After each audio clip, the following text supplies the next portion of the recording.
Good morning students. Next lesson in your book Unit 12, that is periodic classification of elements. We know we have so many elements that in and around us. Is it not how it were discovered by the scientist? In introduction, first the scientist discovered 31 elements at the year of 1800. Then in 1865, that is after 65 years, they have discovered totally 63 elements. But now they have discovered 118 elements. Okay. Then Dabernear triads, who is the first scientist, they have given the Dabernear law of triads. That is, law of triads means when the three elements in a triad are arranged in the ascending order of their atomic masses, the atomic masses of the middle element is nearly the same average of atomic mass of other two elements. That is, he arranged three elements like that. You just look at this: lithium, sodium and potassium. And they have written the atomic masses. He arranged that the atomic mass of the center element is average of these two atomic masses. That is 6.9 plus 39.1 divided by 2 is nothing but 23. Like, look at the students.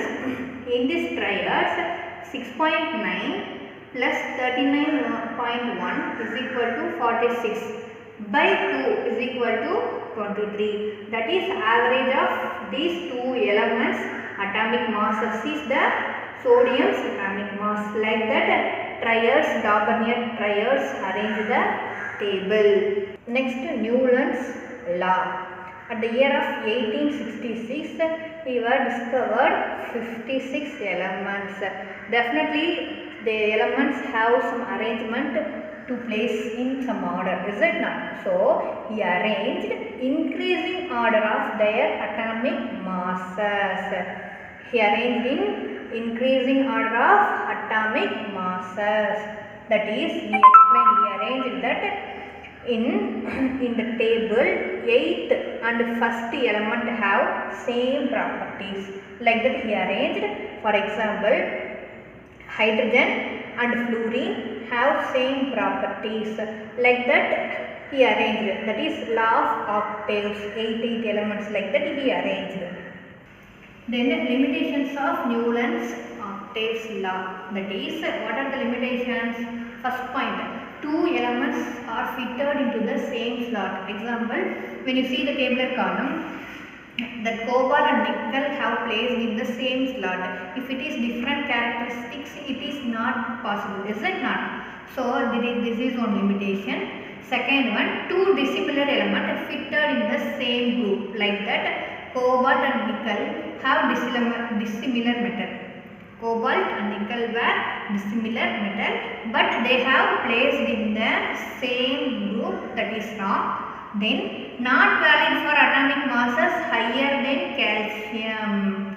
Higher than calcium, he cannot predict this law of octaves. He cannot fit the elements in the category of octaves. Then, restricted to only 56 elements. It is his tabulation and his law only fitted to 56 elements, but we have so many elements. So far we have 118 elements, is it not? Then inert gases, 9th element is similar to that of first one. In the case of law of octaves, we know he discovered that first and 8th is same category, same properties like that. But in the case of inert gases, first element is similar, first element characteristics is similar to 9th element characteristics. So, it is one limitation in Newton's table.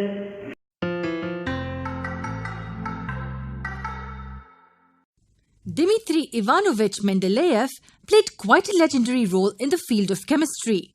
He not only gave us the simplest and the most efficient method of grouping elements, but also laid the foundations of periodic classification of elements that we use today. So in this video, let's dedicate some time to understand what and how Mendeleev actually worked on. When Mendeleev began his work of grouping the elements and arranging them, there were almost 63 elements known to him. He was firm on the thought of arranging the elements with respect to their physical as well as chemical properties. He knew that for understanding the chemical properties, he would need to make them react with one or two standard elements. For this, he chose hydrogen and oxygen. But why? Mendeleev thought of making the elements react with hydrogen and oxygen because of the following reasons. They are very reactive, they are found readily, and they form compounds with most of the elements. Yes, this helped him understand the chemical properties of all the reacting elements. Later, in order to simplify the process, he wrote all the physical and chemical properties of each element on 63 different cards. Now, all he had to do is arrange these cards. But that wasn't so simple. So he started arranging the cards in the increasing order of their atomic masses. When he was done pasting all these cards on his wall, he had two astonishing observations. One was that there were a few empty spaces left in the complete table that he formed. These positions belonged to the elements that were not yet discovered. But Mendeleev had a firm belief that the missing elements did exist and are yet to be discovered. Not only this, but he was so confident about the characteristics of these elements that he predicted their properties well in advance. Later on, when the elements were discovered, it was found that the properties predicted by Mendeleev were almost a perfect match. Second observation that Mendeleev had was the recurrence of the physical and the chemical properties of these elements. When arranged in a systematic manner, it was found that the physical and the chemical properties of elements recurred at a particular interval of frequency. With this, Mendeleev came up with a law. He named it as the periodic law. The law stated that properties of elements are periodic functions of their atomic masses. Now, what do we exactly mean by this? Let's simplify this by breaking the statement in parts. Properties of elements means the physical and the chemical properties of all the elements in the table. Are the periodic functions means those which occur at regular intervals. And lastly, of their atomic masses means when arranged in the increasing order of their atomic masses. So can we simply say that when elements are arranged in the increasing order of their atomic masses, they show similarities in the physical and chemical properties at regular intervals? Yes, that's what Mendeleev meant. This is how Mendeleev laid the foundations for the modern periodic table. But did this great contribution by Mendeleev have no limitations at all? Well, there were a few that emerged with time. Let's discuss the achievements and the limitations of Mendeleev's work in the next video.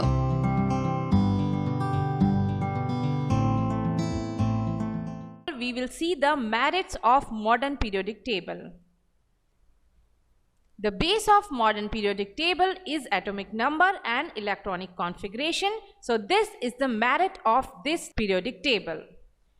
It is easy to remember the positions of elements in this modern periodic table.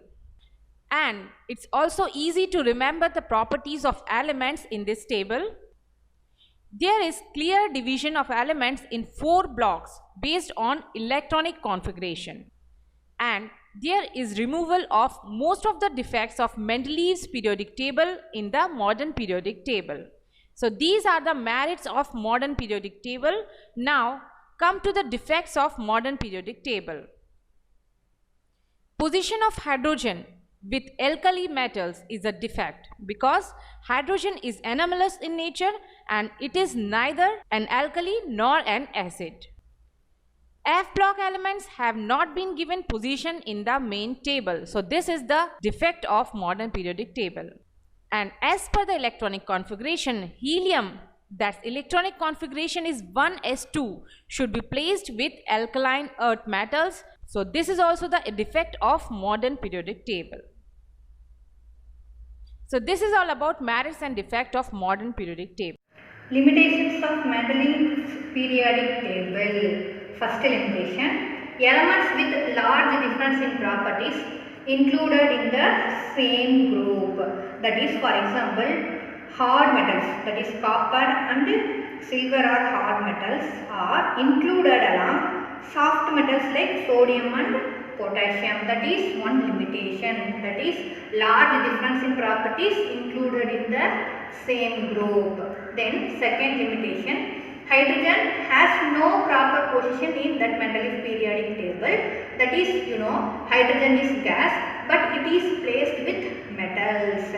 Then third one, increasing order of atomic masses was not proper. That is, elements must arrange in increasing order of atomic masses, but in this case they haven't strictly followed this increasing order of atomic masses. Then fourth point, no places for isotopes. We can get the isotopes of elements only, so there is no position for isotopes in that periodic table.